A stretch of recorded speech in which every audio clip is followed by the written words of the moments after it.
Hello and welcome to the Property Podcast. A warning.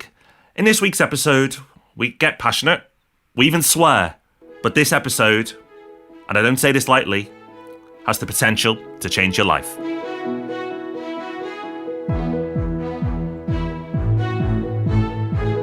Welcome to the Property Podcast, where every Thursday property investors come to be informed and inspired. It's the start of a new decade with all the potential that brings. It's a blank sheet of paper. What are you going to do with it? How are you going to make sure you put the next 10 years to good use? Well, that's a big question, but that's one that we're going to attempt to answer for you in this episode. And if you stick around to the end for Hub Extra, we're sharing a book which is a strong contender for my book of the year already. Rob, I'm loving the headline of this week's news story. Good times ahead, it seems, because the headline reads, UK property, largest monthly increase in asking prices ever recorded after election 2019. Wowzers. Here we go. Yes, indeed. This is according to data from Rightmove, who say that asking prices have risen by 2.3%, equivalent to an average increase of £6,785. That's the largest monthly movement ever. Now, of course, these are just asking prices. These aren't sold prices. So it doesn't mean that house prices are suddenly going to jump 2%. It might just mean that sellers are getting a bit over optimistic. But it's that optimism point that I think is interesting, because when you get data about what properties have actually sold for, there's normally a bit of a lag. But when you're looking at asking prices, it's a little bit forward looking, or at least it's telling you how people are feeling in the market now. And after such a long time of people waiting and seeing, not making any moves, being nervous about what's going on politically, it does feel a little bit like there's a lot of pent-up pressure and it's like a cork flying out of the bottle. Now we've got, relatively speaking, more certainty. How will this translate into actual prices? I don't know, but I'm getting a little bit nervous that my prediction about growth in 2020 was a bit on the low side. If we take these early signs as the way things are going to carry on, then maybe, Rob, but they are only just early signs, so we'll see. But we'd like positive early signs rather than negative ones. So really positive news story to kick off what I'm sure is going to be a very positive episode. Now, not so positive, Rob, is our team and their actions, because we've been doing YouTube videos for only a few months now, and Rob, we're not perfect. And it seems that they've realised that as well and collected a nice collection of bloopers of you and I, and it doesn't show us in our best light. We're professionals at the top of our game, and now people are going to see the real us. Yeah, but turns out we, meaning me, are quite sweary. I didn't actually realise how much profanity our editor takes out. Absolutely. So if you'd like to see the bloopers of myself and Rob, the potty mouth dicks, then you can. But you have to do something. Our team have said that they will release the bloopers video when either our YouTube channel or our Instagram channel hits 10,000. They're both very close. It could happen any day now. But as soon as one of those channels hits 10,000, we will release the video. Or should I say, they will release the video. So if you'd like to see Rob and I look silly, which I'm sure many of you would, then all you need to do is subscribe to the YouTube channel, follow us on Instagram, and in the next few weeks, when we hit that magic number, that video, unfortunately, will be released, and you can all laugh at our expense. So we're in the first month of a new year, and we're in the first month of a new decade. And don't leave comments saying the new decade starts next year. That's just boring. We're at the start of a new decade. And that's brilliant, because the great thing about a new decade is it is just a date, but it gets you thinking a bit longer term. Thinking long term is always a positive thing to do, but especially in property, where you need to take actions every day, but the results play out over a long period of time. So how do you make the 2020s an amazing decade for you? Well, of course, you've got to take those right actions every day. There's going to be lots of tactical advice. We're going to be talking about that on the podcast every week. So, of course, the first thing you can do is keep listening to the podcast every Thursday. But there's more you can do as well by thinking about the big picture. So in this episode, we're going to give you a framework for how to think about the decade ahead and how to set yourself up for massive success. Now, it's really interesting because you could go, right, what's the first step? What do I do? But actually, you need to start with the end and think about, why are you even doing this? And we've said this so many times over the years we've done the podcast, but we will keep saying it because it's so important. But the most successful people that we interact with are those who get very clear on the outcomes that they want to achieve. And that could be shorter term outcomes or longer term outcomes. And in this case, we're going longer term. But you need to know what success looks like. You need to go, right, okay, when I get to the end of this decade, how can I judge it? How can I determine if I've been a success or not? And the way to do that is to write down what you want to achieve. So you go, right, by the time it turns 2030, what have I done? What have I achieved? And make that list. But give it the time it deserves. This shouldn't be something you rush in a 10-minute activity. Give yourself hours to do this task. Give it the serious thinking it deserves. Because if you get laser focused on the outcomes that you want to achieve, your brain will start to help you figure out ways to get there. And Rob, this isn't wishy-washy goals like, well, I want to be financially free. You've got to get very specific of what success looks like, and it needs to be measurable. Yeah, we've talked about goal setting plenty on the podcast before, and we always say how you need to get precise about defining what success actually looks like. So you do eventually need to get down to that level of, if it's like, I want to be financially free, okay, well, what does that actually mean? How much money do you have coming in? But before you get to that point, you need to really dig into what it is you want to do and why. If you want to be in a position not to work anymore, why is that? Is it because you don't like that job? Is it because you've got something else you'd rather be doing? Is it because you want to spend more time with your family, or you expect you'll have a family by then, so you want more flexibility? If it's having a certain amount of extra money, why? What are you going to do with it? What will that do for you? You've got to focus on that motivation, the underlying reason why you're doing this. That's what's going to really keep you motivated over a long period of time. The challenge when you're thinking about a decade is it's a very long time to stay motivated for. And we'll talk a little bit about what to do about that later on. But the wonderful thing about thinking about in the time frame of a decade is you can really think big. You might be nervous about how much you can achieve in a year and undersell what's actually possible because it doesn't feel like that long. But because a decade feels like a long time, and it is, you can really get bold and ambitious when you're setting those goals and not feel that you have to hold yourself back at all. I'll actually lay a wager, and you'll need to come and find me in 10 years, and I don't know where I'm going to be just yet. But the wager is that the things you list for 10 years will not be ambitious enough. You will list down your goals, and you will say, right, okay, here's what I'm going to do. And the vast majority, I think you'll do within 5 years, because people often underestimate what they can achieve in the long term and overestimate what they can do in the short term. I remember about 10 years ago, maybe a little bit longer, writing down life goals. And I look back at some of them now and go, wow, my thinking was so small.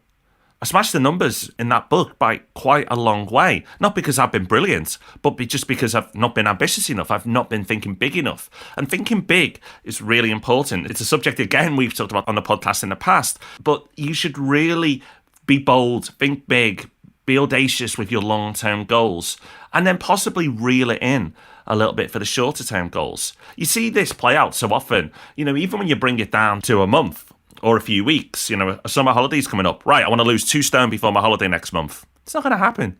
You might lose half a stone if you're really focused and you're really lucky, if that's what you want to do. But so many people go too extreme and too far with their short-term goals. But then for the long-term goals, they'll go, all right, I want to lose over the next 4 years 3 stone. So you want to do 2 stone in the first couple of months and then 3 stone over the longer term.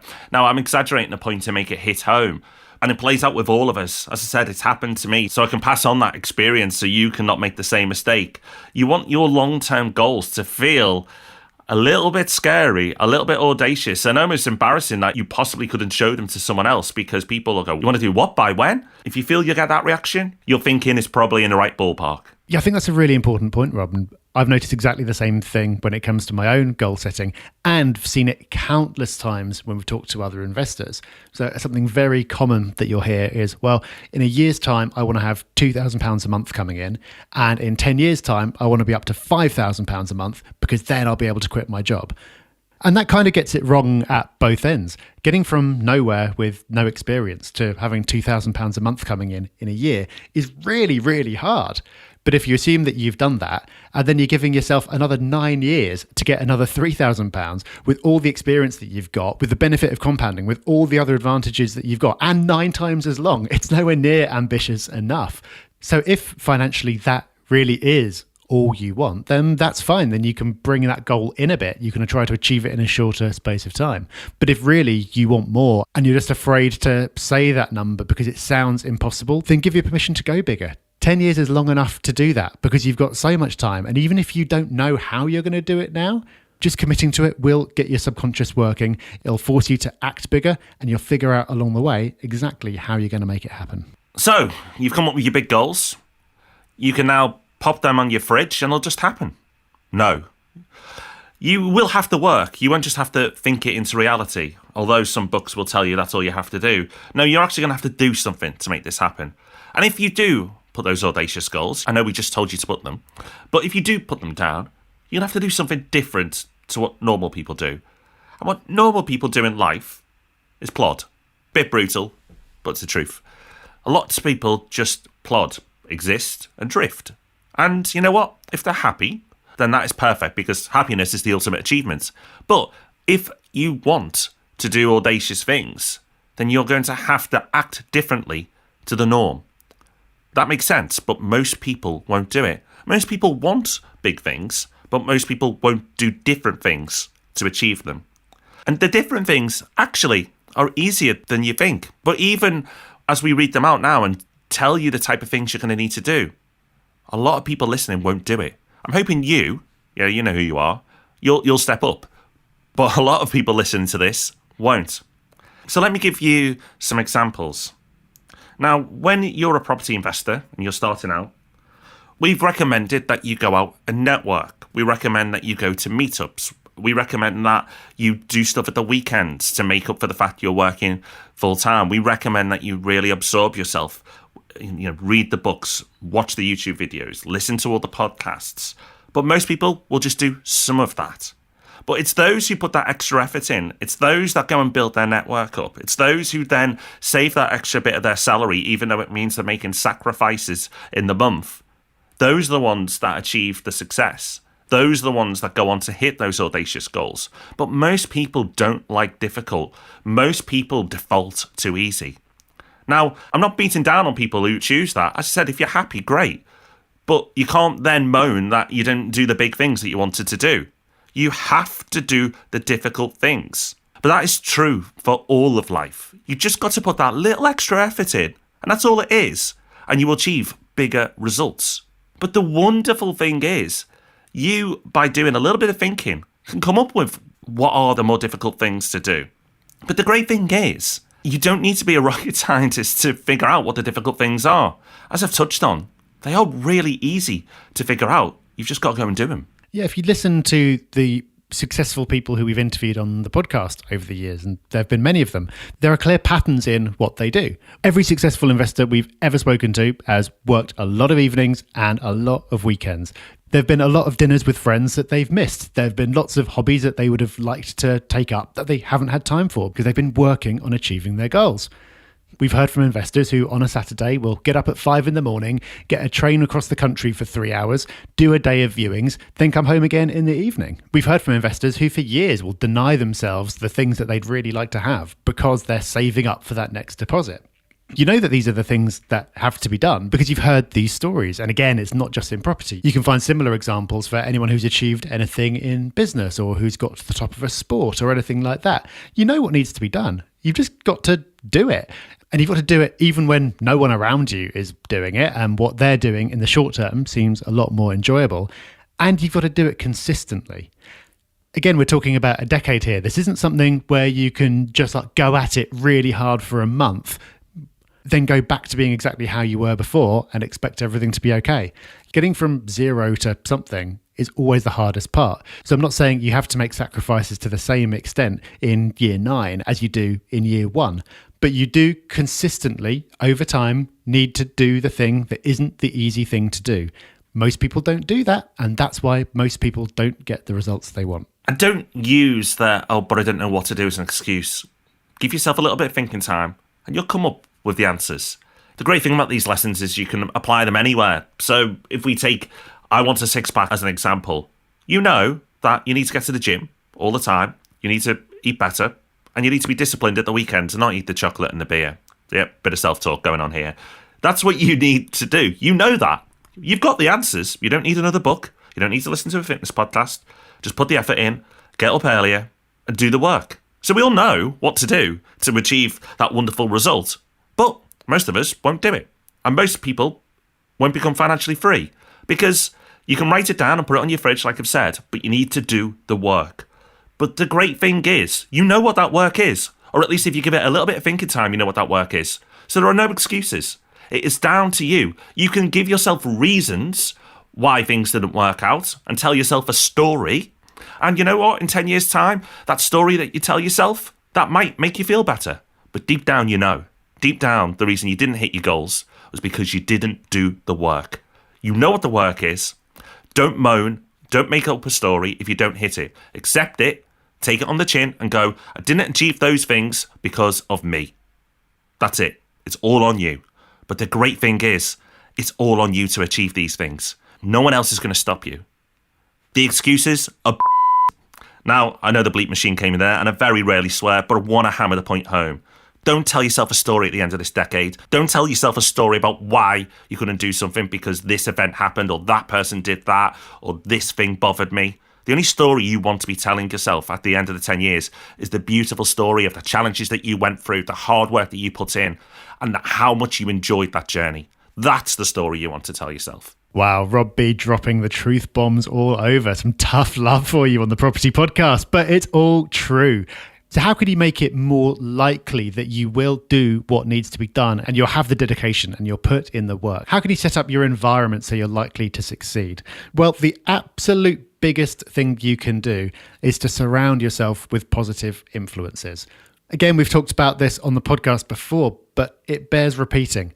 Giving yourself helpful inputs will do absolute wonders for your mindset and for what you can then go on to achieve. That means what you consume. There are all kinds of terrible things in the world that you could focus on if you choose to. There's all kinds of outlets that specialize in getting you wound up and making you feel self-righteous, and that there are these bad people doing bad things in the world. And you know what? There are. But focusing on that might be enjoyable in a funny kind of way. It might make you feel better by comparison. It might be entertaining, but it's not helpful. Consuming media that's helpful and inspiring and has messages that you can actually do something with will make it so much easier to take that consistent action that you need to take. And the same goes for the people that you surround yourself as well, more so, in fact. And there might be parts of your social environment that you can't control, but there's plenty that you can. And again, this is where things like networking and the voluntary communities that you're part of make such a big difference. Absolutely. That is so important. But you also need to be aware. The world today, there is plenty of people who are shoving it in your face about how wonderful and successful they are. You know, you see them on Instagram, standing in front of their supercars, making out that they've got life nailed. They haven't. They're flawed. They're probably standing in front of a supercar because they haven't got money, or they have got money and they're insecure, or both. Who knows? But the point is, if they're having to do that, something's wrong. Something's wrong with them, not you. The fact that they have to shove that in your face makes me really wonder about how happy they really are. But don't look at those posts. Don't follow those people and think, wow, I wish I was perfect like them. Because they may make out they're perfect, but they are not. Nobody is perfect. We are all flawed. People may, mistakenly, look at Rob and I and go, wow, they're successful. We're not. We're just normal guys. We're just normal people. We've done some of the hard things in some of the aspects of our lives. But I can tell you, I've failed at loads as well. In the last 12 months, don't have the six-pack, entered the half marathon, didn't complete it because I didn't train enough. Failed.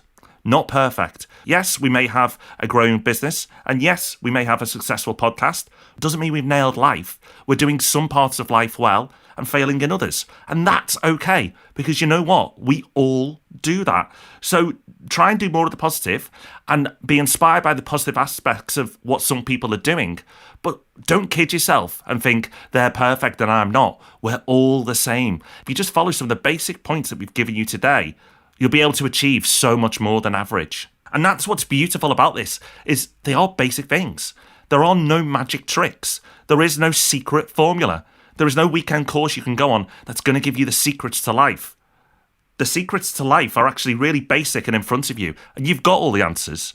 You just need to execute them to get the results.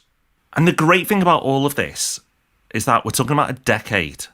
You are able to make mistakes. You are able to have bad months, even a bad year. You can do that over a decade. Don't get hung up on making every decision, every investment, every aspect of your life perfect, because it's not going to happen. Perfection doesn't happen, but you've got time. As long as you do enough good things over the decade, you'll look back and it will appear excellent. Exactly. This goes for you personally as well as for your investments. As Rob said, Nobody's perfect. And however much you set yourself up for success and do all the things we've talked about, there'll be times when you lose motivation. There'll be times when you get distracted. There'll be times when you try something that seemed like a great idea, but it doesn't work. But when we're talking about a decade, that's okay. There's time for that to happen and for you to still end up where you want to. And the same thing goes for your investments. If you're trying to hit a really ambitious target in a year, then there's so much pressure because for you to have any chance, everything has to be perfect.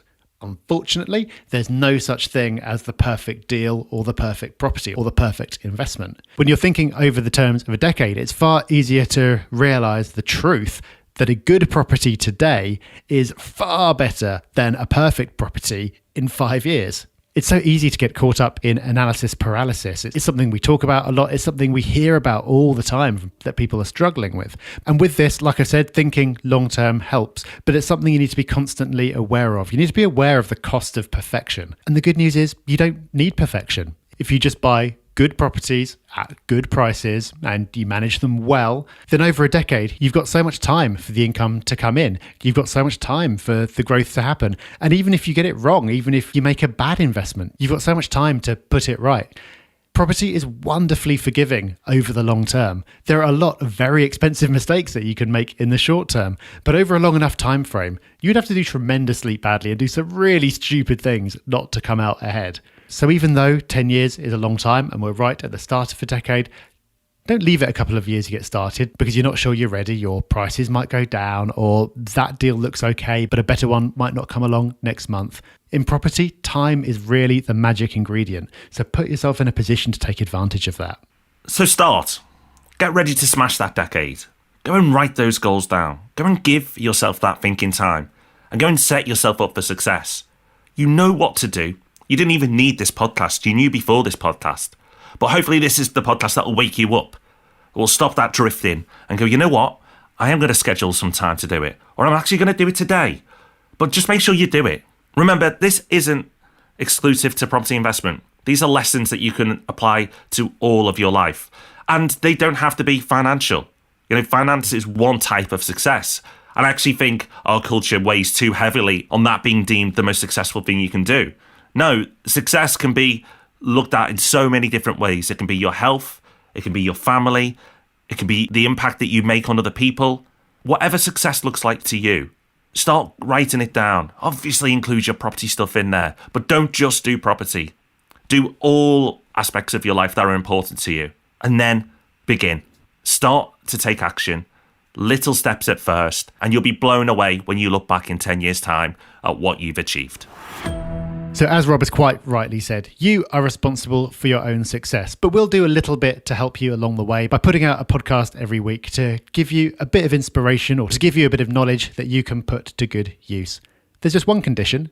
When you get some success, make sure you let us know about it because we love to hear your success stories. It doesn't have to be that you've just achieved your all-time life goal. Any kind of progress that feels significant to you, we want to know about it. So just let us know in a review of the podcast or get in touch on the socials.